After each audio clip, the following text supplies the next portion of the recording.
Nerd On the Podcast is proudly partnered with Apogee Electronics and Odyssey Headphones, leaders in the field of audio.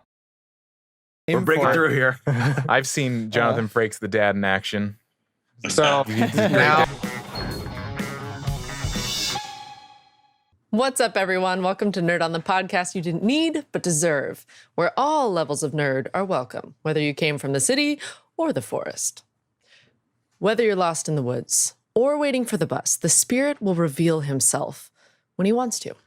Today, we discuss the iconic character that decorates all of Ghibli Studios with My Neighbor Totoro.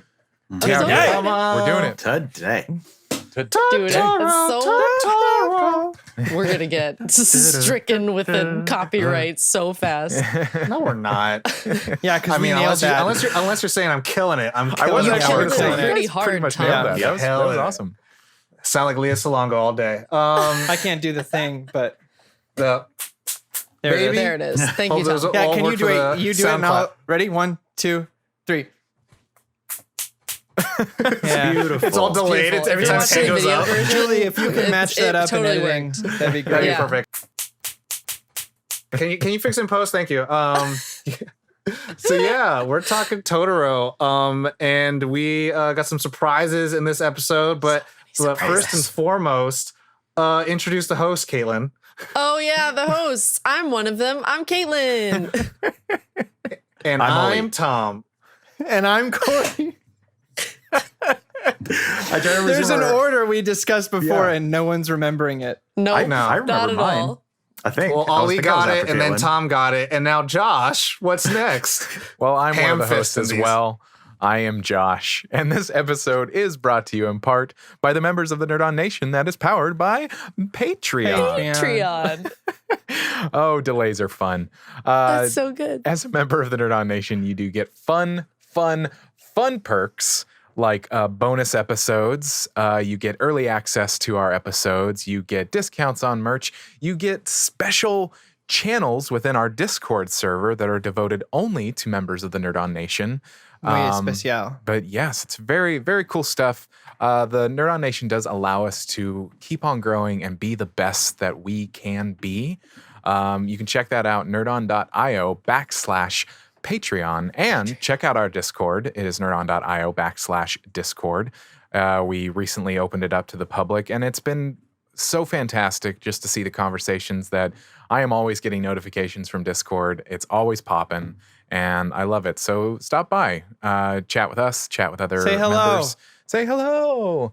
And we are partners, as always, Apogee. They equipped us with our hype mics that are allowing us to keep doing this, to keep creating our show, which is fantastic. Love it. Without it, we would it would be hard pressed. And Odyssey headphones, wonderful, wonderful things. They sound so amazing, especially with the human voice. I dig it. The human voice. But yeah, and Odyssey and Apogee, both of them, both companies are just really cool people. So I am always open to supporting really cool people. So, but yeah, you're really cool people, Josh. Oh, thank you. You're really cool people. Corey, what did I say about lying? Said don't do it.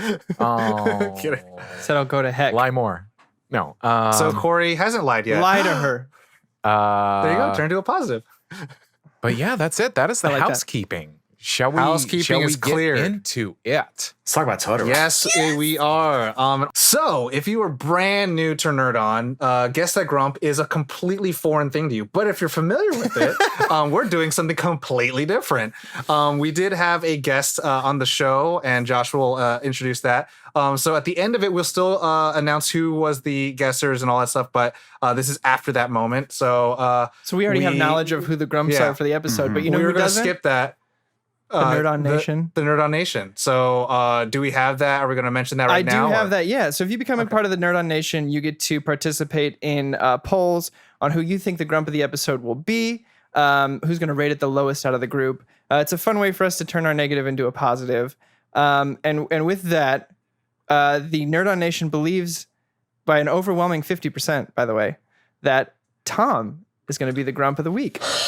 Really? Interesting. Yeah, that is Interesting. some. That is Followed some. closely by me and Just Ollie. interesting. It's interesting because I think I'm trying to think back to what did we watch before this? Spirited The Away. Ghibli film. Spirited Away. Spirited Away. I remember me not liking it, I think I was the grump in that episode. You were. Yeah. Yeah. So it's Yeah. interesting that they picked you. Yeah. Well, me and you have the second most votes. Yeah. So we're not far And I've away. been starting to come around a little bit, I think. Like Yeah. I've been watching things that I'm are so more enjoyable. proud. I kind of don't get it because to me, I'm like, if it's anime, it's Japanese, it's something that Ollie's not familiar with. I'm like, it's gonna be Ollie. It's gonna be Ollie. Yeah. So that's my mind track. But That's why anyways. you had that. reaction, So everyone is at home is encouraged to play along, but if you're part of the Nerd Nation, as Corey said, you are featured into it. So that brings us to our next segment, which is going to be the complete spoiler of it, which we'll also kind of forego because we kind of talked about it there, but we can meander a little bit into it if we wanted to. Yeah. I mean, I can talk about. I didn't first see time? this film until this year. Oh. It's my wife's favorite, and Your wife. to her, it was very important that I saw the version she grew up with. There's the Fox version, because she wasn't a fan of the redub. So we waited and waited and waited and waited, trying to find it. I looked up DVDs that are like $120, like something crazy Hard to just to be able to own that. Hard. Tom came through this Christmas, got us a copy of it, and so we finally watched it. You And then we watched it. watched it because got to be safe. Yeah. And it was so. I mean, I can immediately see why this character and this film, especially, has become such a large part of people's lives. It really has. Even as a 31-year-old watching this for the first time, I was glued to the screen. My emotions were all over the place. Getting to see these wonderful characters that I had seen from afar get to come to life, like Totoro and Cat Bus and all that kind of stuff, and never knowing what the nuance of the story was. And I think I have a different appreciation having watched it as an adult and knowing the story with as a kid, I don't think I would have understood what was wrong with the mom and stuff like that. So I really, really dug this film. It's definitely probably one of my favorite Ghibli films now. If eking on that second place. I think it is second place. I think it's I think it's around that for me too. Yeah. I mean, you only have 2, Ollie, so. I've seen more of them. So yeah, that's my initial reaction, and then I did get to watch both versions leading up to this, and we'll talk about that a little later. Nice. Ali? Tell like Caitlin. Never mind. For me, yeah, same. This was the first time I had seen it was in preparation for this episode, and I really enjoyed it. I had no expectations, same as Tom. Like I kind of had the observations of its Same as impact on Corey? pop culture. My name is Or Corey. Corey. Sorry. That's okay. You look so Corey. different now, even more so. Slip of the tongue. Freudian. We're not the same person. Could you? We can dive into it if you want, Tom. Want to go into the psychology of it all? Freudian episode. Yeah, let's get into it. Freud or us. The characters are really interesting, and it's fascinating to watch their journeys. And it's really hard to find. We'll get into this more, but it's really hard to find a character that's not enjoyable to watch or see on 100%. screen and doesn't contribute to the story and to the world. So it was a joy. The music is great. It's got a little bit of that older school charm to it that I really enjoyed. Being sort of like my generation of anime as I was sort of growing up. So sad that I didn't see it back then, but as we'll see soon, that wasn't the case for everybody. Some people got Now to see it when they were you'll growing up. raise your kids right. Kaylin? So I saw the Fox dub a long, long time ago. I've been a little anime lovey lady for a long time. And Totoro was one of those films that just hit every mark for me. I'm very about greenery and forest. I grew up in the woods in southern Indiana. So Play the part. idea of like forest spirits and going off on your adventures forest in in the your backyard? brush. I grew up on 7 acres that was primarily forest. That's So awesome. my sister and I would go off and like make forts in the middle of nowhere and find, those tunnels in the brush. So this was just like nostalgia central for me, and it's super nostalgia central now. So that was just like a breath of fresh air to watch way back when, and it still holds true for now. Mm-hmm. Nice. Josh? Yeah. This is for this film specifically, it was the first time that I had seen it to prepare for this episode, and it's always been on the periphery of being involved in pop culture and being a fan. Like it's always there, it's always present. And if you've seen, like I had seen other Studio Ghibli films and just never had seen this one, and I've seen the character of Totoro on different things, and I just didn't get the reference. And now I got to see it, and I watched it through, and it was a joy to watch first time through, and I enjoyed it so much that I started watching it again like right after. It was just, and I enjoyed it just as much. Like sometimes when you watch something multiple times, even in a row, it can be I don't know. Maybe there's It's not some how it's sort meant of, to be viewed. huh? It's not how that's No, meant of to course be not. viewed. Yeah. so but to it be able was to enjoy it even through that is pretty amazing. Yeah, so it says a lot about it, I think. I just really enjoyed my first watch through and the second watch through, and very excited to be doing it as a topic for our episode. Tom? Yeah. So, Oh, yeah, I'm sorry, Corey? Oh yeah, Korothy. for this episode, it's Tom Toro. Thank you. And Oh, wow. And I'm Korotoro. yeah. To me, I feel like I'd be like the little white one with no teeth. Anyways, so I can you believe it? Can you believe it or not? I used to be a real big fan of Disney. And at Disneyland, they actually sell Ghibli. I'm Team Ghibli, by the way. Ghibli. Josh is pretty DVDs. freeform with it, as I've noticed.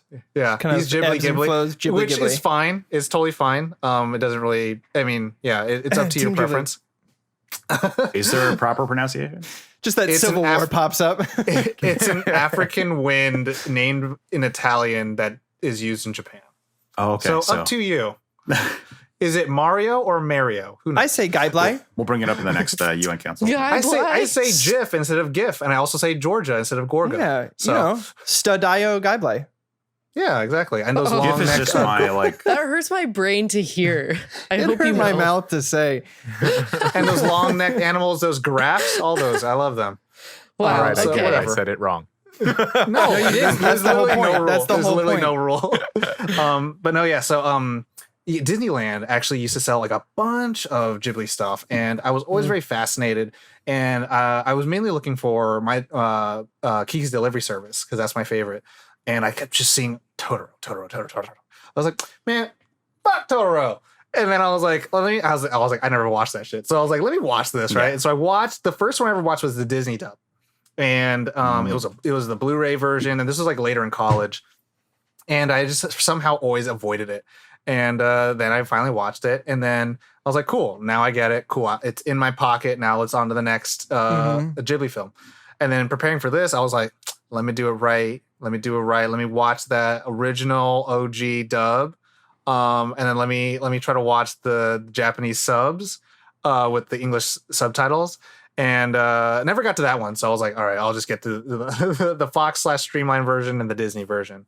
And so my initial reaction is I really love this film. I think it's like I'll always say this about Miyazaki is this is fantasy storytelling for children done right, and with a lot of staying power. And I think when you look back, it's something that where like you don't have to have a retelling of it to feel like you're telling the story that you probably should have told. Sort of I has a think very that's- timeless vibe to it, right? and that I think that's a really big thing, and I think that's something that Absolutely. is not lost upon Hayao Miyazaki in the fact that like he makes films, he has collaborators, but in the end of the day, they're the films that he wants to tell, and it's not filmed by committee. Because I would say like it's true auteur work, and it's true. To me, I mean, I don't want to make a comparison, but it's kind of like imagine if Tolkien was like, I'm going to make cartoon fantasies of my experiences of what war was. And put it into a positive place where Tolkien was like, I could tell this epic story with same staying power, same epic and iconography, just in a different way. And put it in a fantasy land, and it yeah, can be and whenever. I think that's really powerful. And I think there's something about Totoro, like it being like the sophomore or like the earlier works of Miyazaki and Studio Ghibli. It was like this was also like the litmus test between the studio of like, what are we going to be? Are we going to be the people that do Lupin the Third and Castle Cagliostro, or we'd be Nausicaa the Valley of the Wind, or are we going to be Grave of Fireflies, or we're going to be like a Totoro? And at the end of the day, Totoro is the one that came up on top. And so I think that was a really cool, I guess, moment, a time for them. So they really came into maturity for it. So yeah, tell the kind of stories they want to tell. Awesome. Yeah. Awesome. So now that kind of explains what we're going to get into, how we're going to talk about the episode, because it doesn't reveal what Grumps and all that stuff is. We'll go into our next two segments, which is going to be our brief summary, and then which is more of a synopsis, and then our production. Again, still in spoiler-free territory, baby. Always sing us in. Free. This acclaimed animated tale by director Hayao Miyazaki follows schoolgirl Satsuka and her younger sister Mei as they settle into an old country house with their father and wait for their mother to recover from an illness in an area hospital. As the sisters explore their new home, they encounter and befriend playful spirits in the house and the nearby forest, most notably the massive cuddly creature known as Totoro. Heartwarming and whimsy ensue. I added a little thing at the end there. So now, and then we go into our production. So a little bit of that, just a little footnote on the top. There are primarily three versions of where you can watch this. So for the cast, I'm only going to talk about who plays what in the Japanese, and then in the Fox streamlined version, and then in the Disney dub. But I'm not going to list off what they've done before because we'd go on for 4 hours. So this film is distributed by Toho, where I think if you're familiar with Japanese films, you know, franchises such as Godzilla, all the films go through Toho. All the Pokemon films, do you realize 20 films go through Toho? And then recently we did Evangelion, so those films go through Toho too.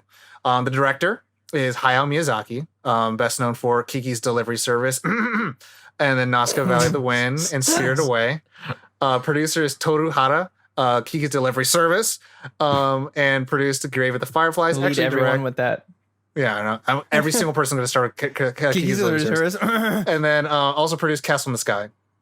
The writer is Hayao Miyazaki, who wrote Kiki's Delivery Service. No. Oh my god. I had someone do it. See, I had to have someone do it for me. No. Pocoroso, Wind Rises, and Howl's Moving Castle. The cast. So who plays Satsuki Kasakabe for the Japanese is Norito Hideka. And then the streamlined version is Lisa Michelson. And then the Disney version is Dakota Fanning. That's how it's going to play. And then Mei Kusakabe is Chika Sakamoto. And then the streamlined version is Cheryl Chase. And then Elle Fanning, sister of Dakota Fanning, plays Mei. And then Tatsuo Kasakabe, the father, is in the Japanese Shigesato Itoi. And then the Fox version is Greg Snegoff. And then in the Disney version is Tim Daly, which I got to make a quick shout out. That's Superman, baby. That's Superman. Of course. And the mother, Yasuko Kasakabe, is played by Sumi Shimamoto. And in the Fox version is Alexandra Kenworthy. And then in the Disney dub is Leah Salonga. And Totoro is played by Hitoshi Takagi. And in the Fox version, there is unknown. If you look on the internet, some people will say it was Rob Paulson, which is a really big name, but for the most part, it's not listed. And in the Disney dub, it's Frank Welker. Granny is played by Tani Kitabayashi, and in the Fox version, it's Natalie Kaur, and in the Disney dub, it's Pat Carroll. And this film originally was released on April 16th, 1988. The runtime is 86 minutes. There's not a listed budget. Again, if you look up multiple websites, they'll have very conflicting information. The only thing that's is certain is the gross, and it grossed $45.1 million worldwide. And the Rotten Tomatoes score from critics and audience actually do match. They agree. It's 94%. They agree. Wow. We agree. We are the one but that I don't agree agrees. with that. But that's it. That's all the production, baby. Now that brings us to the next part, which Josh will happily inform us about. Yeah. So as you can Take it away, tell, Josh. Yes. As you can Delays, tell, yay. Yeah, we love delays. No, we don't. So the next part of the show is something very different than we have ever done before, and it's very special as well. Gosh, Josh, we're I'm almost scared because 70 it's different. Yeah. What do I About do? 70 episodes ago, almost, we had our friend Jonathan Frakes on the show, and he mentioned in passing, I'll come something to the effect of, I will come back and we can talk Totoro. And I got this little idea. I'm going to send an email. I sent an email and he said, let's do it. So the next part of our show, how we always usually run it, is we are going to be joined by Jonathan Frakes. And so we are going to cut to that and enjoy. And then we'll come Take back it away, and Julie. finish off the show. But yeah, here we go. So Jonathan, Here we thank you are. so much for joining us. This is so exciting. The pleasure is mine. Totoro played a huge part in bringing up my kids. Yeah. Oh, Really? nice. Wow. tell us about it. We should start there. That's where I would start. One of the producers on Star Trek was named Peter Lauritsen, and he recommended. He was a big animation fan, and as I think JMO was about 2 and Eliza was just being born, so 3 and 1. They were really, really little, Mhm. Mhm. and he turned me on to My Neighbor Totoro, which in many ways, first of all, the animation was beautiful. What's his name? Hayao Miyazaki. Miyazaki. Miyazaki. Is a genius, right? Yeah. The Absolutely. storytelling is a little bit like SpongeBob in that there's plenty of stuff for the kids, but there's deeper stuff for the adults. Oh, Good yeah. way of saying it. Yeah. Very subtle, Mhm. very well placed. And it has there's a real tragic element. There is. There's a certain Yes. Really is. sadness. There's a certain ennui to that the kids don't get, or they probably get it subliminally. But the spectacular visuals, my favorite, which I'm sure everyone has their own, is when the bus turns into a cat. Yeah. Cat yeah. bus, Cat. yeah. Yes, Oh, cat bus. Neko Buster. Yeah. With the little, what were they, like rats, like taped As to it or headlights? something as the Yeah. headlights or the Yeah. tail Right. lights? It Spectacular. was fantastic. Yeah. I used to look forward to that section of the show.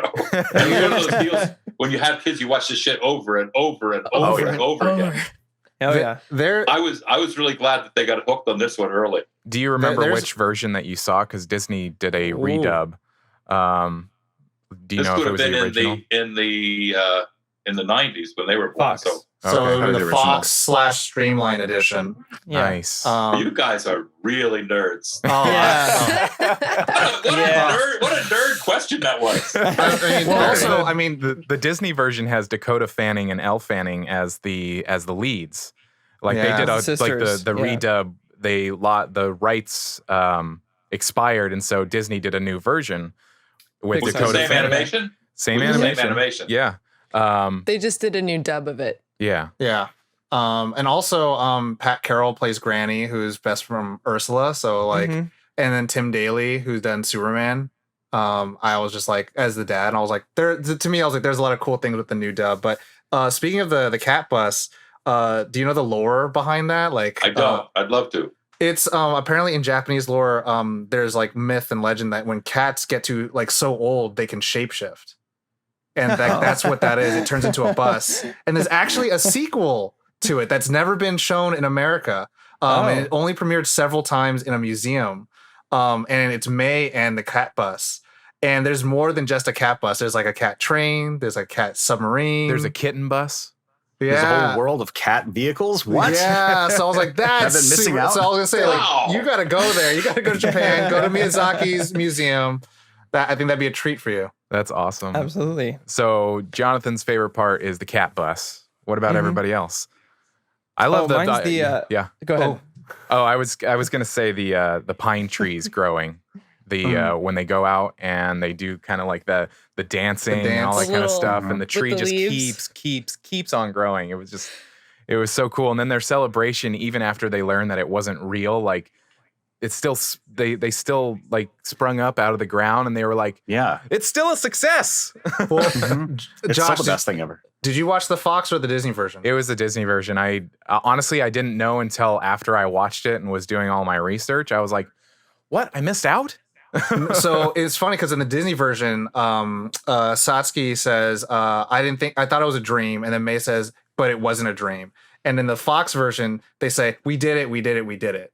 Oh, okay. And so it's a very interesting, like, what were they trying to... They wanted to maybe address the dream. Yeah, well, bit it's more. interesting because, like, Hayao Miyazaki, when Nazca, the Valley of the Wind, first came to America, he was very upset with how the dubbing went because they cut sequences out, they changed dialogue. And so he said, I'm breaking relationships with them. And no matter what, every movie that I have come out, they can't No change cuts. anything. Can't Can't change change characters. Yeah, all that. And so, Yeah. like, it's interesting. I'm like, but that changed. So what happened? So, I mean, like, interesting, like with Cat Bus, like that, I think the name's like Nekobasu. They changed that to say Cat Bus specifically instead of calling it a Nekobasu. Mhm. So it's very interesting to see like what changed between the two. I had the pleasure and privilege and time, because we have all the time now, to Sure. watch both versions. Same. So yeah. Same, yeah. For me, it's the bus stop scene with the raindrops. Yeah. For me, it's a really beautiful change from this really almost depressing, melancholy feel to Totoro showing up and changing the entire viewpoint of the kids from being sad in the raining, waiting for their dad, Yeah. and making it a fun thing. Well, it's interesting because like they're at the bus and it takes like a long time Mhm. for even like their dad to come. I think and it's a like, 7-minute situation. Looks like it's getting worse and worse and more and more terrifying. And then Exactly. he's just there. Yeah, like to Corey's point, yeah, it definitely kind of harkens back to the reality of like one day they will not have their parents. And what do they do when those kind of scary and maybe darker times happen? And it's kind of like the embracing of Totoro really helps them get through it. Mhm. So, Yeah. And it plays for the entire narrative, especially. Okay, wait, I have a real quick question. I believe it in the Fox version, it's Satsuki, right? And then in the Disney version, they call Satsuki. her Satsuki. Okay, Yeah. because I Probably closer to the real pronunciation. right, yeah. So in my mind, I keep trying to be like, okay, which yeah, which is it? Yeah. there's a character in Naruto that's named Sasuke, and it's spelled Sasuke if you Mhm. look at it. But so to me, I've always been like those U's and the E's every once in a while. Sometimes you gotta like, all right, how do just they want to make pronounce sure I that? wasn't hearing things. And I think Satsuki is the like correct Yeah, pronunciation. no, that makes sense. I just wasn't sure which one had which. But it's being able to make sure that you can take these moments and change them into something more powerful is something that Satsuki has to learn by the end of the film. But but losing her sister and the gravity of all that comes to pass, and then finding her and being able to get to their mom by the end of it. It's a really beautiful day to day but coming of age story. yeah. Yeah. Kaylin? I don't have a favorite like scene per se. The whole I know movie. the whole movie. No, I am the type of person who likes the like mole on the back of the neck type of stuff. As we have Okay. established. So for me, it's a lot of the smaller moments of like Mei when she shows up at Satsuki's school and she's like really upset and they try and talk to her, but she's like a 4-year-old. So she just has this like static face, like nothing can deter me from my mission right now. And like, I don't know, the little emotions that are put in there, those I think are my favorite part, just parts in general of just how accurately those tiny moments really are to life. Yeah. Well, he's So he's very that's good kind at of the- pulling from his own real experiences. I mean, Yeah. reading that his mom suffered from spinal tuberculosis, and that's where the mom's illness came from in this, and just being able to kind of therapeutically talk about the things that he's been through in such a relatable way is one of his greatest strengths. I mean, you're talking about a movie that comes from a completely different culture, and yet it's still hitting us in the way he intended, because it's about human relations rather than cultural changes. And I And think he's- it's... Go ahead. He's also said that like if he didn't grew up, because the landscape that this movie is inspired from is actually based on where he grew up. So he said if he didn't grow up where he grew up, this film never would have been made. Mhm. Yeah. So it's I think to me it's more of a love letter to his childhood a little bit. I mean, Wasn't he being transplanted at the beginning of the movie?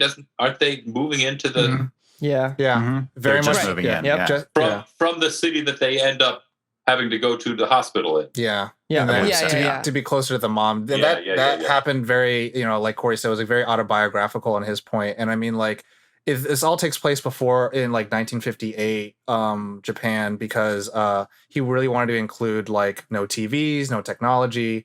And I think to that point, like, you are being transplanted. And so like that's the thing about period pieces, right? And you can always kind of just like it's that one step easier to just be part of fantasy. And I think that's a really beautiful thing that he does, Miyazaki, was like he's so his ability to transport you to another time, another place, I think plays into like his craft of like creating a fantasy. If you're going to compare it to like Disney, it's like it's a little bit more subtle. It's so much more nuanced. And it's also relatable because it's like it's pretty much based in reality. It's based in reality, and then there's spirits, and then the manifestation of these spirits. It's like, all right, cool. Like those are parts of the fantasy. It's like it can happen. Yeah. Ali? Well, I just love the my favorite scene is probably going to be the tree growing in the middle of the night.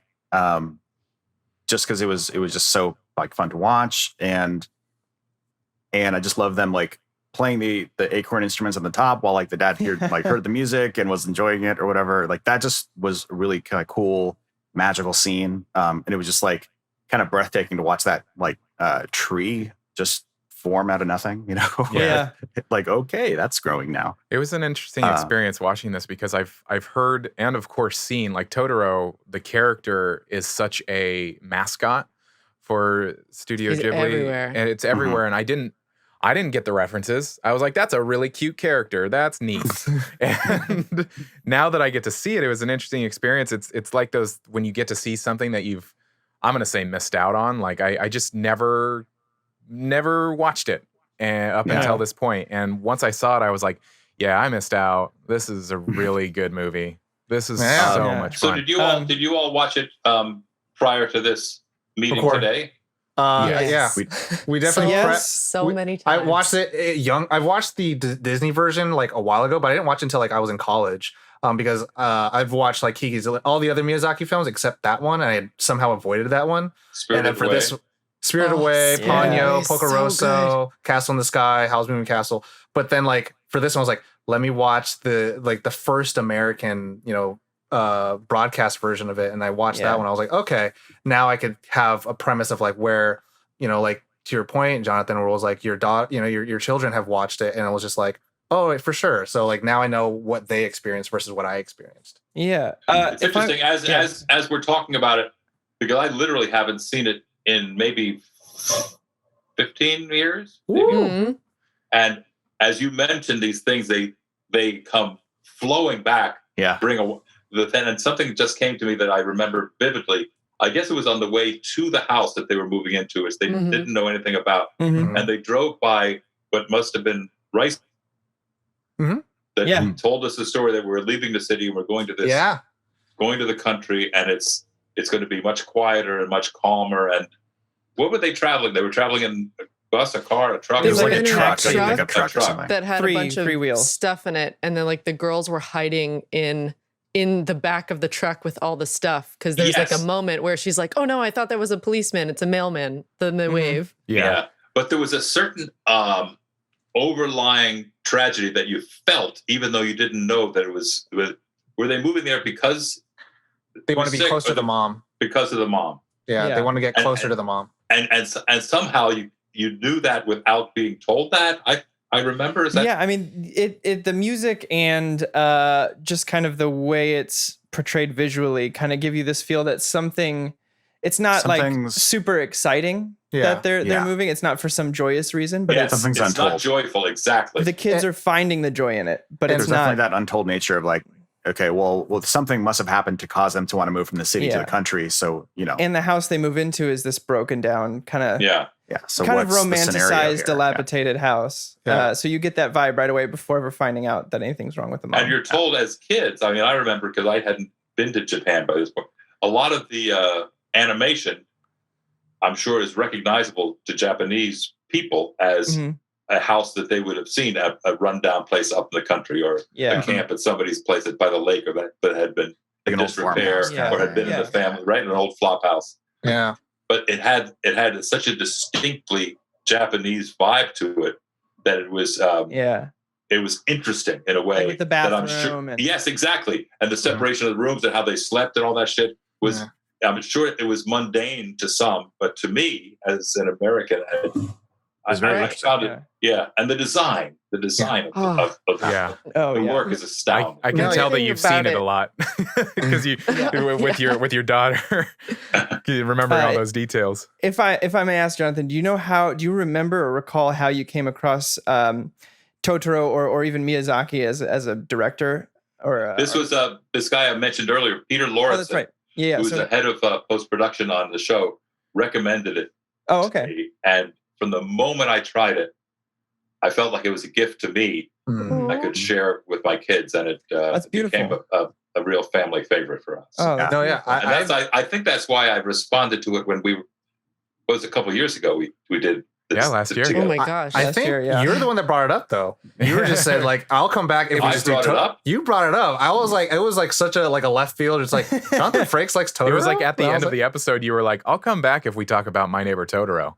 Yeah. Nope. Well, I don't want to draw the obvious comparison. Something but must have cued me. Something must have triggered it. It must have been a We rep. talked I about feel like maybe you saw anime or Caitlin's shirt or something. something like that. Yeah, it must have been on his shirt. I Yeah. Yeah, it feel could like have been that. me. I didn't makes say sense. I didn't come back for Pokemon. Well, this is a movie Not with a yet. dad with two daughters. Like, are there anything that you felt there as far as like, did you put yourself in the shoes of the dad in any sense? Because the dad, I think, is we'll talk about it soon, but I think the dad is one of my favorite parts of this. Mm-hmm. And just how positive he stayed through the entirety and like would encourage his daughters to sort of like always have like he would encourage their imagination, encourage their like positive. He would or their almost yes positivity. and them, like Didn't want add to give to them. Yeah, didn't want to like give them any kind of negative or harsh truths because they're sort of dealing with one right now, sort of so to speak. So I think that was the biggest like part for me. Is it like coming back to you? Is that- as he's Well, talking not only is about it coming back to me, this is. I'll share this with you guys. Oh, This is, yes, I do believe I was influenced by it and related to it. Yesterday, I've been saying yes to everything that intrigues me during this time. Yeah. Yesterday, I had said yes to participate in a podcast about the art of fatherhood, Oh wow. Art Wow. of fatherhood. I love that. which speaks to the exact question you just asked. Mhm. And as you described the dad, I started to remember him, and I started to remember how cool he was with them, and he really encouraged their imagination. Yeah. And he never brought the drama of the sick wife. Yeah, the into city the- back. yeah. When he No. got the phone call, he said, "Hey." Oh my God! and You're he bringing said- the. It's Yeah. like the movie is coming back to me. It's snippets. Movies Yeah. by Nerd On. We got you. It's like he missed the first bus. We don't know what chaos he's dealing with in the city, and he's not Yes. bringing it Yeah. back. We don't. Oh, Even Like- when the There's a- daughter, even when May is missing, and No, there's yeah. still a calmness to the situation. Like they can't find her anywhere, but there's still this like he's almost Because he has to be strong for his wife too. yeah, that's the exactly. strongest way. But even when they're moving into that shithole at the beginning of the movie, it's okay. We'll find food. Everybody will have a place to sleep. It's Or going to be we'll cool. fix it up. Yeah, we'll Well, fix like it up. also, it comes back to the part where they're all in the bath and like they're all scared because of like the wind, and then he starts laughing. It's like the only way to get rid of something scary is to laugh at it, and that's like I think kind of almost like the thesis of the film, where it's like there's this underlying darkness that the two characters are going to have to deal with, Yes. and them embracing like the joy happier, of the joy moments. of everything is what helps them through. in And- spite of it all. and like and the like dad's what Caitlin like, said, yeah. like the importance of the little moments, and like I think that the dad truly embraces life in a sense Yeah. that there's always a silver lining to be found. There's always some sort of joy to be found, humor Yeah. to be found, even in the tiny moments of Just Corey? just He's as not- an example of that too, of when they can't find May the first time, where she's like goes off to see Totoro, Oh, and yeah, they the find her asleep hideout. in the woods. When the dad comes, he comes through the hole after Satsuki, and he comes with May's hat on. He could have Mhm. just been carrying it, Yeah. but I think that was a personality trait to be like, I'm going to be silly and wear your And- hat, well, so to that when build you off see that- me, you'll laugh. To build off that, when May's telling him about Totoro, and she says, "You don't believe me," and he goes, "No, I believe you're telling the whole truth, and I think what you've met is the spirit of the forest." And he's just kind of like, nurturing their creativity and their growth because it's what they need in that. and it time. comes later on because he says like he'll show himself when he's ready. Yeah. And my favorite part is actually, I was thinking about it a lot, and I was like, it's probably when he thanks the tree. Yeah. Because he's like, this tree is is what kind of gave me the idea to come here. And you could kind of feel like it's Hayao Miyazaki's voice of like, places, and his, very environmentalist theming of his films really comes through, because it's, you're thanking the land, you're understanding that we as people could only control so much, but we must always kind of like thank the ground that we came up in. And I thought that was just a very heartwarming moment. And I think for children, it's super important. And it's something that you don't see a lot, and just done in such a way, the tree doesn't have to have a face, and we have to have this song and dance thing going on. It's just like, Pocahontas? Is that what you're talking about? no, I was talking about like Zelda and other things too. But I was like, I see. it's like, you don't have to like personalize everything. Like, and that could just be like, you just thank the tree because the tree gave you this memory. And to Jonathan's point, like, it's like a gift to you. And like, you don't realize what the gifts are until like maybe you're a little bit older. And then you see like, okay, I should thank this thing. And it's like, that's the great thing I thought about the film was, it has a lot of good life lessons for children that I think they'll come in subliminally. Yeah. I think you're absolutely right.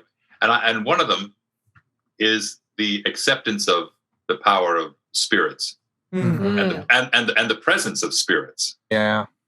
No, Now, for some reason, it's completely disconnected to the tree. But I remember vividly, it was raining when they were waiting for the bus, correct? Yes. Right. Yeah. And they missed a bus, or a bus. The dad didn't arrive on the dad bus didn't arrive on the first bus. But on the bus, was there a sketchy character on the bus? There was a guy they didn't give a face who might have seemed sketchy. Yes. Yeah. So he like comes off, and they were like expecting their dad, and that guy just leaves, and then they're just kind of like there That was by weird. themselves for a while. It's And that then- feeling that kids get, like, I don't know, this happened to me a couple times Stranger when I was danger. young, where you hold someone's hand thinking it's your mom or your dad, and then you look up and you're like, oh my God, That's so many that times. has wrong happened to me. And that scene just always reminds me of that feeling. It's like, I can't ever remember any of their faces. I just know it was the wrong person, and Wow. it just like had to get out of that moment. Well, it also Yeah. shows the small. I don't mean this from a judgmental place, but like the small and bigness of a child's world of like their world is their parents, their point of view. relatives, their point of view, and so anybody outside of that is just kind of like an amorphous thing. It's why the adults in Peanuts are just wah, wah, wah, wah. Just like, you're not in my circle. Yeah. That first bus, the one that got me the most was the attendant who was like, "Are you getting on or getting off?" And then they're like, "No." And then it's like, "All right, bye." And I was like, "Oh, like Yeah. to me, that hit me so much more because I used to take like the public transit a lot to go to school, No patience for kids, man. and I was just like, I need help. And then they're like, "Where are you going?" I was like, "I don't know." But that's that moment, and then Totoro shows up and begins jumping and knocking the rain from the trees, and it becomes this really beautiful, joyous moment that they no longer have to be afraid of. Yeah. And that's These movies cost a fortune to make. His movies. No, Yeah. not. I mean, Any type of the dub. any type of animation is going to be very expensive. it's expensive relative to the work. I would Right. say they're not $180 million budget films, but they are like couple million, like in the single digit millions. What's In the world of animation, his are and what's high quality. also, I mean, what's crazy And about his this? are significantly or as expensive as other animation. He just happens to have better or more interesting or more I evolved artists. think his are way more lower budget. lower budget. but compared. he also spends. He is like painstakingly minutiae. Well, thing. he's like he he's director, would do a lot of writer, the art storyboard as well. like So he there, was involved in every step of there- the process. there's I a see. there's a lot of good YouTube videos that show him in the process, and like to your point of like in the beginning, you kind of know already that there's some underlying not happy, not joyous feeling, because he's very deliberate, and when he draws bystanders and people, like they should be happy the sun is out, or they should be very calm because the wind is blowing. And so he's very deliberate. It's like, why does everyone look like they're at a funeral? Like that's how he discusses with the other animators. So yeah, he's very big on like, we have to make sure that this scene exudes happiness, and like He's like very critical. the as set well. pieces are very big, or the set pieces are very small compared to like what they're saying. So it's like, I would say like if there's an auteur out there, that's the one. Yeah. He's the one. What's kind of fascinating about this is the cult classic notion. Like this was a failure at first, It was a double then- feature. and it's crazy how big it has become now. Like it's, I'm wondering It's if iconic. it's It's so iconic. It's iconic, and it's a logo. I mean, it's Mhm. Yeah. that's how iconic it is, and it's fascinating to me that like when it first came out, it was not received well. I mean, such as many of my favorite or greatest films of all time are not understood at first or even received because Big maybe it didn't Lebowski, hit. my favorite movie. Yeah, right. Yeah, you get it. Yeah. Sometimes it takes time to think about, and then a week later you go, oh my God, that was brilliant. That's what they were trying to see it at the say. moment. Yeah. I know, and so like that's the tough thing where like a lot of people look at success at box office or critical review versus like actual stayability. And I think staying power is, and Jonathan, you know way more than we do. Staying power is what keeps you immortal. It keeps you coming back. It keeps you alive, and like having people from different generations, like we're at a younger audience, and it's like we're talking about the same thing, and we're being able to connect about the same thing. Right. Does he have an international following? Yes. Very much. Complete. Oh yeah. Yeah. Yeah. Oh yeah. I think there's actually a park in Japan that's like a Ghibli park where they've rebuilt the house from this movie. Mhm. But Well, even, it would make sense in Japan, but I mean worldwide is what I'm looking. Yeah. Right, but I mean, they built it as a tourist attraction because Oh, I there's see, an like international Disneyland. audience to come in. Oh. Yeah. Like a- Disney actually especially in the had US. Disney actually had plans to make a Totoro theme park ride that's very much like the Alice in Wonderland ride where you go through the movie. The storybook Oh. rides. Yeah, Right. but that then would be cool. I think they Ghibli shot it down because the producer was like, "Well, we have plans for a Ghibli world." right. Yeah. So it's Yeah. Oh, like, like a full-on park. But even yeah. even Oh, even wow. here in LA, Tom and I went to the Comic-Con LA, and one of the coolest cosplays I saw was literally a probably 9-foot full costume Totoro with moving eyes and ears and everything. And Whoa. in it was in, gorgeous. in 2017, 50 dwarfs. Fathom Events did this tour, and they just did a year of Ghibli films, and they would do a special where it was like 2 nights. They would show one film, and they ran through the entire gamut of like all of the Ghibli films. Wow. And so like a lot of people went to that, and a lot of people got that. That was probably their first time being able to watch it in a theater. A lot of us got it like on a DVD or on a VHS for their first time. So Yeah. Shall we So go do you into? guys- Huh? Sorry. Do you guys think that we'll ever be back in the movie theaters? Do you think we'll ever be back at Comic-Con? I think so. Will we ever be back at a baseball game? Oh I man. think so. I think it'll just be I different. think it's like longer than we think. But- how to bring it up where it's like 9/11 happened, and then everyone's like, are we ever gonna go back on planes? Will we ever feel safe again? It'll just be different. And like the staying effect of what 9/11 did was adults over the age, or anyone over the age of 13 have to take off their shoes, and that was the big change. And so Yeah. like how we change, it will be like maybe you just wear Yeah. gloves in a grocery store. Well, it'll Like, also change how we react too. I remember I was living in New York during swine flu, I think, and just seeing how laissez-faire people were about it, and hearing it. And I was one of the folks who I'm a bit of a germaphobe, so I was locking myself in. And then I think moving forward, it's definitely going to be a bigger response to just edge on the side of caution with these kind of things. But I think on a long enough timeline, yeah, we're going to get back to the day-to-days. I mean, what was it? Mad Cow, right? I have a friend who was born in Germany, and he is ineligible to donate his blood or do any type of thing donation wise because Wow. he was born in Germany during that time. Not even like he was like a baby. So I was like, obviously he was fine. Mhm. But so those things might just change. Documents might change. Drive-ins are doing okay. I've heard there's Yeah. a couple of drive-ins. Yeah, around- drive-ins are around going this to area. resurge. Oh, I love that. I I would love that. Yeah. I do. I'd be okay I with that. really do. No, and Uh, drive-ins are great because they do have those double features, and like that's a great place where you can watch them. Like, all right, cool. Here's a new movie. Then also here's this like cult classic film that like you may have not Yeah. seen. The one Also, I went. you Yeah. control your own temperature. Yeah. Where I grew I up, don't know. the drive-in did 3 movies in a night. Wow. Yeah. Okay. Ooh. You have like a whole day ahead of you. Hell yeah. You got breakfast, lunch, and dinner right there. Yeah. About their business. Shall we get I into think- favorite characters? Favorite characters. Yeah. And I do Yeah. want to bring up something that Ollie brought up with the dad. His name in the original Japanese means masculine and I think hero. And so it's very wow. interesting to see like how the characterization plays into that because to the children, that's what their Their figure hero. is. And to that point, that character is highly based off, I think, his dad. Hayao Miyazaki's dad. His own. And if Makes you sense. if you think about it again, that auteur baby, that's the guy. That's the aeronautics guy. That's the guy who likes planes, because in every one of his films, there's always someone that loves planes. Oh, Yeah. And I was just I like, didn't know I was like, there it is. I mean, There it mine is, will baby. mine will It's be gotta be quick. him. It's the dad. The dad's my favorite character. Same. Just his Yeah. embracing of life. Like he's just. I mean, I love the fun that the girls get into, and the granny's super fun because she plays into it as well. But the dad just.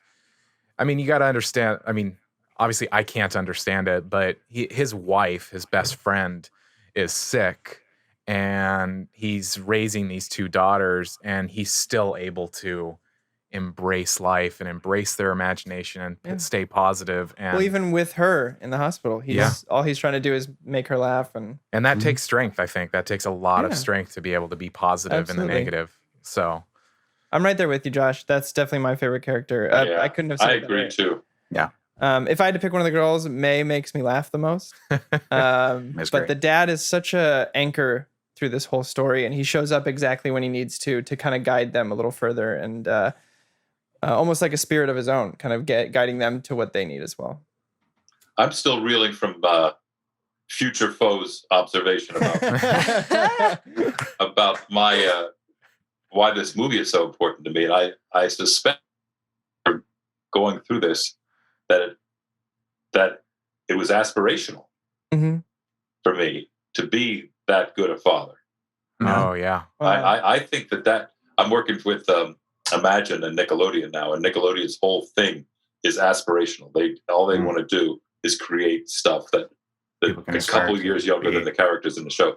Yeah. And I think that subliminally or subconsciously or in retrospect, I aspired to be a father who had that kind of sensitivity. And I've You seen you in pointed it out. action. It's a great bar. It's a great bar to aim We're breaking for. through here. I've seen Jonathan Frakes, the dad, in action. So He's a great now dad. let's talk about your childhood, Jonathan.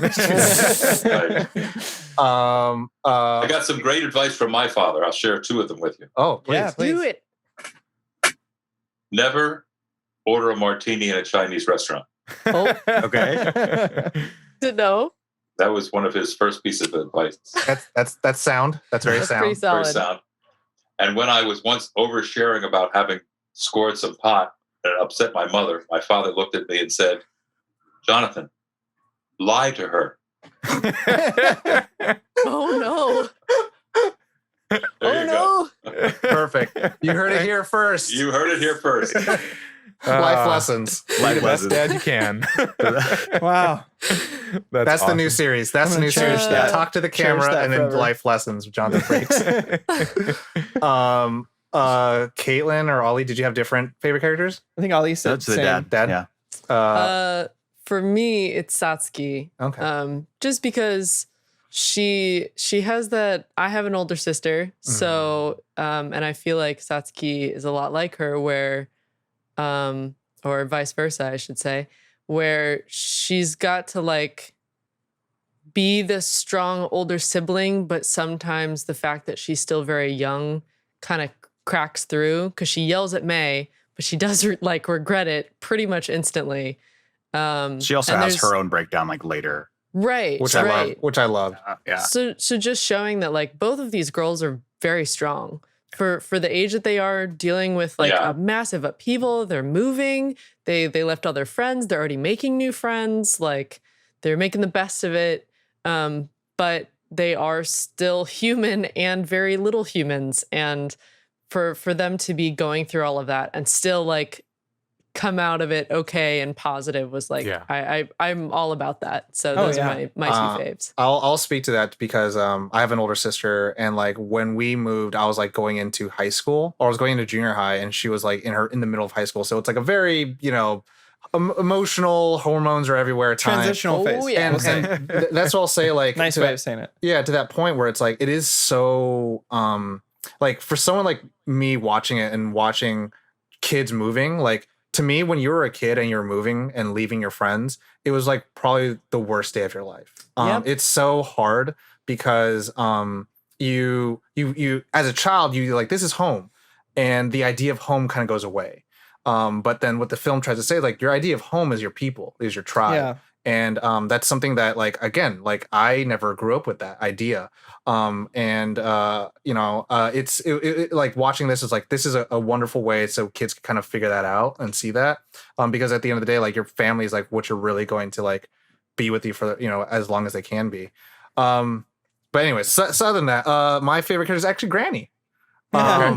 Because I can see that. Soot Sprite. she introduces Soot Sprite. So like I love the idea Soot Sprites. of the generation before us, like having this connection to spirits and this wisdom and knowledge.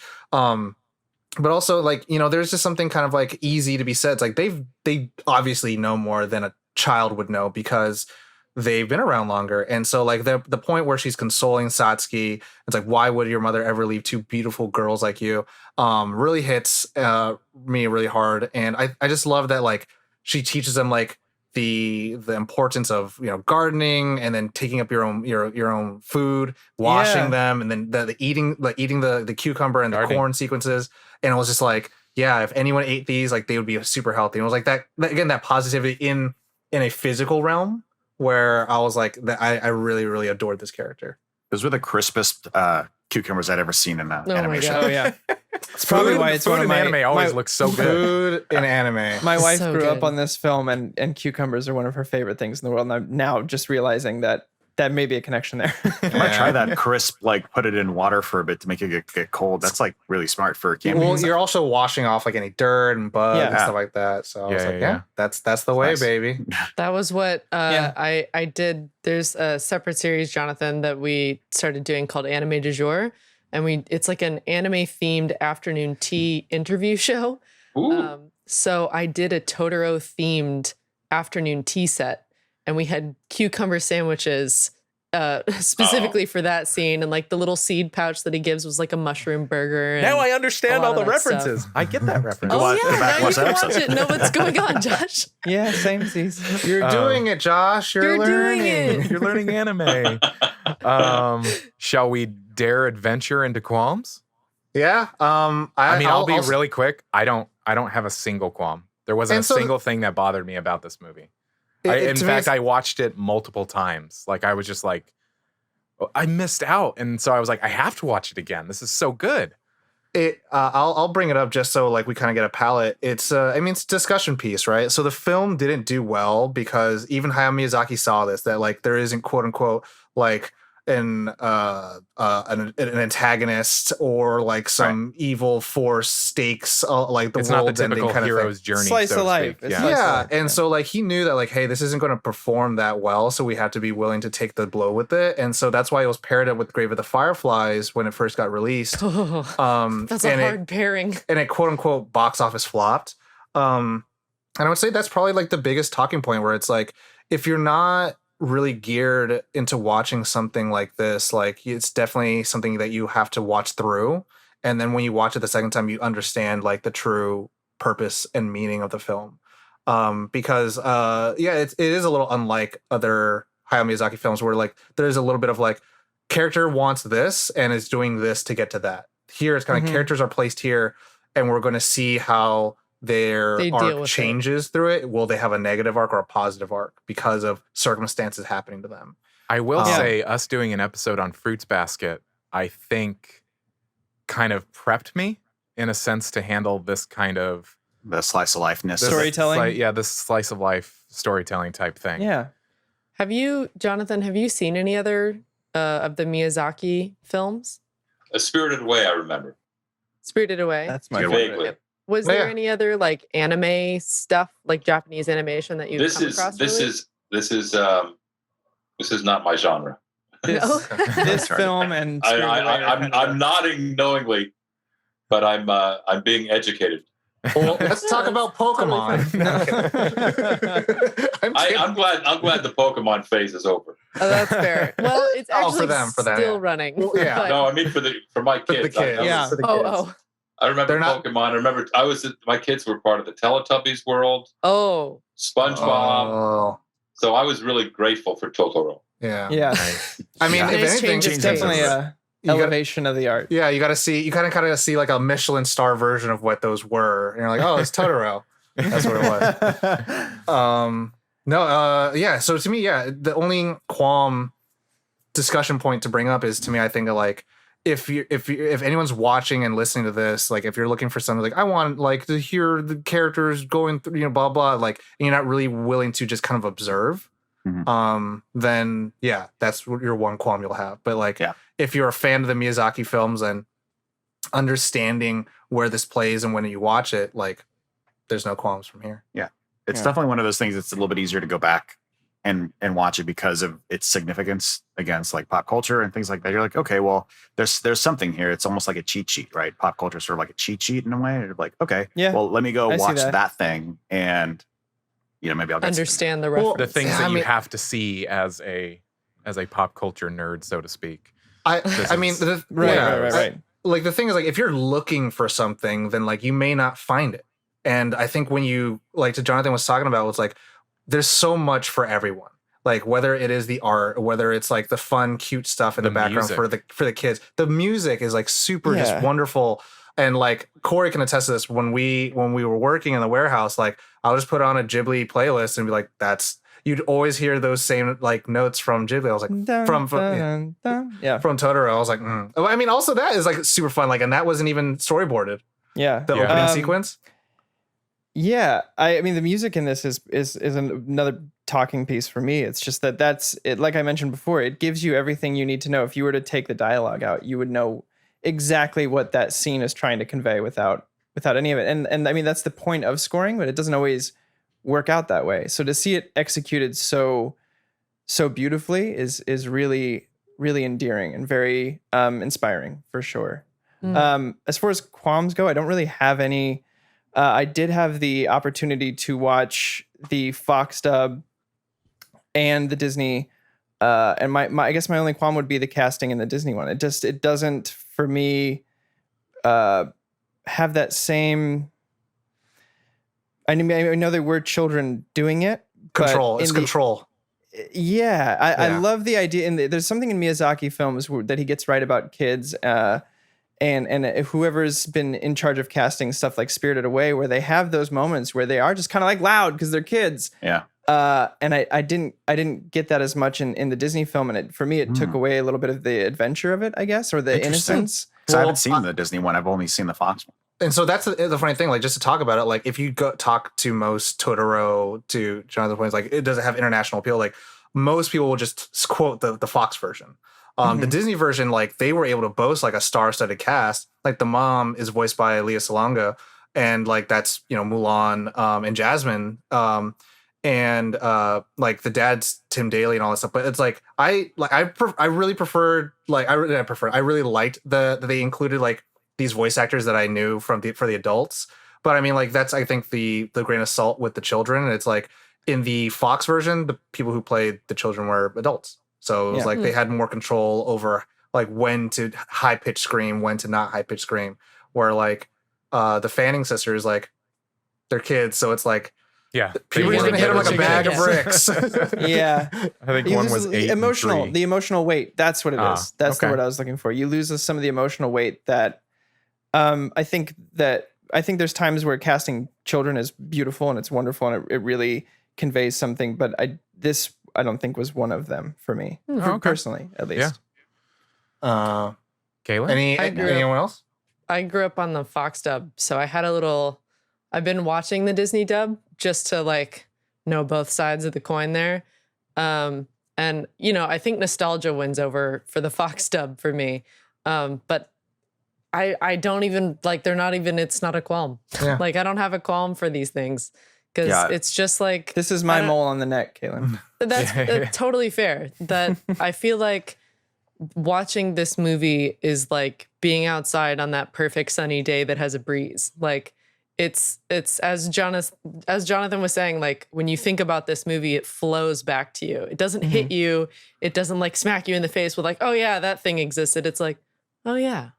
I think it's because like, and like the reason I don't really have any qualms is because like the movie, it's hard to find a part of the movie that you're not enjoying. Doesn't seem like as important to the movie in some way, or isn't just fun and well done. Even if it doesn't serve the plot specifically, it's just well done and it's fun to watch. So to me, it didn't really have any any qualms like that as far as like that would take away from like the storytelling or anything like that. I mean, yeah, and like I didn't even see the Disney one, so I guess I was spared from some of that. But I just really enjoyed it. It's hard. It's hard to, especially after the cat bus. It was like, this is going to be really hard to find something that I don't like about this movie. Well, I mean, the funny thing also, like, you don't even see Totoro until 30 minutes into the film. So like it's to me also, again, it's the Ma of the film. When Ma, we talked about it in our Spirited Away episode, where like there is a stillness, a pause in Miyazaki films and as well as Japanese animated films where like, you know, like in American cinema, it's like fast. We gotta go. It's like nothing ever feels like they need to breathe. Well, like if you watch like Japanese animated films, it feels so slow in comparison. But then there is that sense of like, this is a waltz. This isn't another type of dance. That first act, you're so invested in the sisters, you know, kind of discovering what's important to them. Like every little thing is fascinating. The little fish, the little tadpoles, the little like acorn they found. And then of course when the sprites, Soot sprites come in, so cute. like that of course is going to be like sensory overload for them. So no, I mean, I think it was fun just like to kind of like go in that event, that opening sort of journey with them, discovering their new place and you know, learning a lot about the sisters as is, like their relationship to each other, their relationship to like their father and things like that. So the movie has a lot to offer you before it even hits the sort of titular character. I think it's setting it up. So I just see Jonathan just like, yeah. because he agrees. I was just one last thing I would say is just if you definitely meet this film where it's at instead of it trying to meet you, like you'll get more out of it. Yeah, definitly. Shall we 100%. go into rating? So Jonathan, since you're not normally with us for this part, we'll go and explain it. So we'll rate the film 0 out of 5, 5 being the highest and whatever lower numbers are lowest. And then, so, you know, we're rating it 1 out of 5 and we could do 0.5, you know, 5.5 or 4.5 or 4.95, whatever. But do you want to go first? I do want to go first. I asked to be here, so I'm a full 5. And Beautiful. And we love that you're here. Mine will be quick 5. There's not a single thing I would change about this movie. It was a wonder. As somebody who is getting more and more into anime and kind of the art form in a sense, this is a 5. It's great. I love it. Yeah. Easily a 5 for me. I don't even need it. There's no real discussion about it. The It's one a that 5. Caitlin was crying about to have on the show for a long time. I want it. And none of my Miyazaki films. So for me, Because it's not Kiki's. I was gonna say comparatively to other, like this is the thing where it's like subjectively it's a 1 score, objectively it's another score. So objectively, it's a 5. Subjectively, it's a different score. What's the subjective score? Subjective You can't do that. subjectively it's a 4.8. Oh, okay. 4.8 because to me I think Spirited Away as well as like Princess Mononoke, there's just different masterly Wade films, and like, you know, this was like his 3rd film, so I was like, he definitely learned some things from here. But like this doesn't say this isn't a masterpiece. 4.8 from Corey. That's what I had written down. Same thing. I like how you said it. Objectively, it's 5 in comparison to the sea of films, but within its own containment of Ghibli films, I think it you know, Spirited Away is my top one, and this is inching towards a 4.9 is my second with Kiki's. So it's like Fast and Furious. Subjectively, it's like a 4.5. Objectively, come on, it's like a 3. I'm like, it's great, it's wonderful, it's fun, but I'm like, you know, objectively, where is the master craft of how the film is made? So Ali, what's yours, baby? Mine, it's really hard to find anything wrong with it, and we're good. Oh no, he's Almost. back. You're muted again. He has though. returned. But you're here.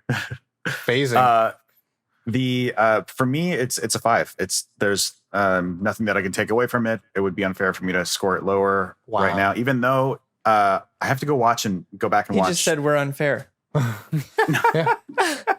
have to go back and watch Princess Mononoke, but I was like, you know what? Even if that is still my favorite, I can have 2 5.0 favorite Ghibli films, so it's acceptable in this scenario. I and think I give it's it a 5. always acceptable to have a 5.0 for Ghibli films. You're gonna be hard pressed to find anything lower than that. I was gonna say, Jonathan, now that you know the kids are all grown up, Prince of Mononoke, I would say is for adults. Yes, That one very much is so. for adults. Definitely worth checking out. That was one of the first ones I saw. Oh, he Oh. freezed. I think he froze. He freezed. It's a very convincing freeze picture, though. I know. It's like That should be his Zoom background, and he can just walk away. But he doesn't like when he doesn't want to interact with anybody. He's like, "No, I'm listening." This is Just the smile and it's the very FaceTime. concentrated. Yeah, All right, are you back? we're almost I there hear you you. go. yeah, We almost. we I see lost you. Oh, Okay, we got you back. Thanks for everything. yes, Oh, no, thank you. I can't wait to watch the movie again now. Yeah, watch it. Go Let watch us it. know Thank when you do. All Thank right. you for joining us again. The Yeah, we pleasure's really mine. appreciate You your guys time. are wonderful. You guys are inspiring. I really appreciate the time. Oh, Oh, thanks. thank you so much for joining us. We What's really, next? really What's- appreciate it. What's the We'll next talk, episode? What's the next yeah. episode you're coming back yeah. on? What are you coming back for? I just finished a couple episodes of a brand new show called The Astronauts, which is about Oh. 5 little kids who mistakenly get sent into space. Oh, I'm into Watch that. Oh, Yeah. And then I'd love to. and then Leverage is coming back as a reboot. And then Yeah, I'll go back fun. into- We'll have to get you back because I definitely want to ask you some stuff about Picard. I definitely want to ask you some about some of Yeah. your other work. So we'll have you back on again. It'll be fun. I'd love it. Thanks, Oh, guys. yeah. Thanks Love again. you. Thank you so Thank much. you. thank Bye-bye. you. Bye. Bye. Bye. Awesome. Well, everybody, I hope you enjoyed that. We certainly did. It happened very quickly. We don't usually with guests we get a lot more lead up time, but this Yeah. just A long kind of time. Like a day. happened. So Yeah. I'm so a glad that day. it did. That was such a fun conversation with Jonathan. Mhm. But now I believe is the time for Corey to reveal the Patreon guesser grumpers. Grumps. Yes, the Nerd on Nation has voted, and we didn't have one grump. We had two, me and Tom. So that means, yes, the people who Tom were correct, but the people who voted for me were also correct. So this first one, and I want to make sure I get this right, it cuts it off partway. So if it's longer than this, I apologize. Infinite regress fallacy is my favorite fallacy, is infinite regress fallacy, maybe more. Voted for Tom. Dot. And then we have Brock P also voted for Tom. Shout out. And then for me, we had Chris N voted for Corey as the Grump. You were right as well. Shout out to all you. Nice. If you'd like to participate, once again, join the Nerd on Nation. You get to vote. Every week we have a topic that we can have a Grump on, you'll be able to vote. A Yes. grump on. Yes. Get we can take a big grump on. Get your grump on. Awesome. Everybody at home, thank you so much for listening or watching if you are on YouTube. I hope you enjoyed this episode. We certainly did. It was great to have that pleasant surprise of Jonathan joining us. Let us know if you've seen My Neighbor Totoro. Let us know your thoughts. Who you thought the grump would be. Step on into that Discord. It's a really fun place to be. You can talk about gardening, to TV, to video games, to all sorts more of. Totoro. I thought you were gonna say step on into them DMs, and I was like, I think it's slip and slide in them DMs. It's slip and Just- slide. Just Step on tiptoe into those. You can DMs. moonwalk right back into our DMs and let us know what you thought. I like but that. Speaking of which, yes, you can reach out to us on any of our social media. Go to our website, nerdon.tv. It has all of the linky links to all the stuffy stuffs that we do and all of our different shows. Stop by, rate and review us wherever you listen. That certainly does help. But yeah, that's it. That has been our episode on My Neighbor Totoro. We love you all. You know the drill. As always, nerd on. Nerd on.